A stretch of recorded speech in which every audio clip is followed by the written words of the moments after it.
has been much discussed of late are the ethical guidelines that AP and other news organizations have issued on social media and tweets. And the thought there is one that's, existed in newsrooms for many years, and that is you don't want to tip your political preferences so that the reporting that you do will be undercut. And so some of the guidelines that I know people have made a lot of fun of are really designed to reinforce the notion that reporters are meant to be objective, and I know online maybe that there's some skepticism as to whether anybody can be objective, but we're still trying to produce objective reporting that is not biased politically one way or another. And tweets and social media, to the extent that they might involve tipping one's political views, are, I think, still an issue for news organizations that are more traditional than Wired, perhaps. So this is something where I think we're seeing another facet of the disaggregation between print publishers and their reporters. A lot of times reporters develop their own fan base, but the publishers haven't made it all that easy for the fans to follow all the stories that the particular reporter writes. And when I talk to reporters, I encourage all of them to set up a Twitter account, not because they might reveal new information about themselves that might undercut their journalistic integrity, but simply because this will be a way for their audience to find the stories that they write. And I say, you should have an account where every time you post a story that has your byline, you should provide a link to it. That way I can see everything that reporter is writing.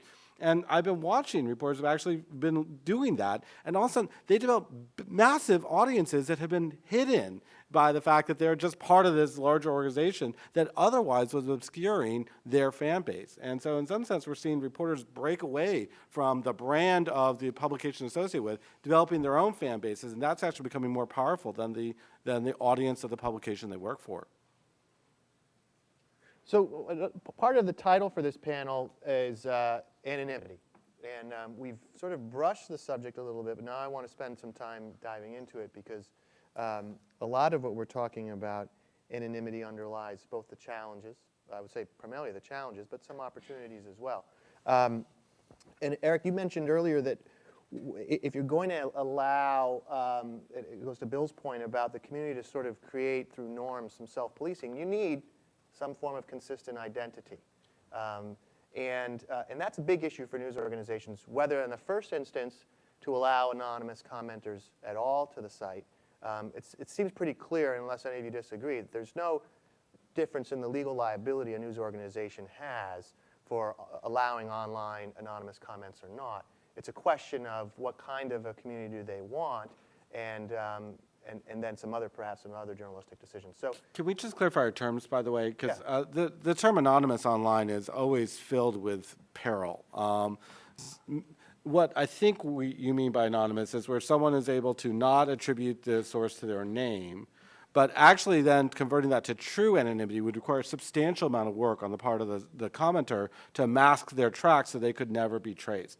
Otherwise, a lot of times we're really talking about pseudonymity, that they have some type of masking identifier that the comments will be attributed to, but that someone doing the appropriate work would be able to figure out the ultimate identity of the person who's posted. And so I want to make sure we're talking about the different facets. I think a lot of time when we talk about anonymity online, we're really talking about pseudonymity, which means we're not talking about anonymity, and in fact, people can be identified for the work, for the contributions they're making. definitely. But just to be clear, the pseudonym is often, in fact, usually anonymous. I mean, I agree with you, you're right, but that is what it looks like if I'm on the forum, is that, right? It can be totally, it could be that, it could be Or just they've made up a name. It could be an okay. alias that they pick, Right. or it could be an IP address, and it's Right. simply attributed to their IP address. And Right. each of those would be called anonymous by, I think, lay people, but I don't think Right. that all of them would have the same implications. Yeah, no, it's a great point.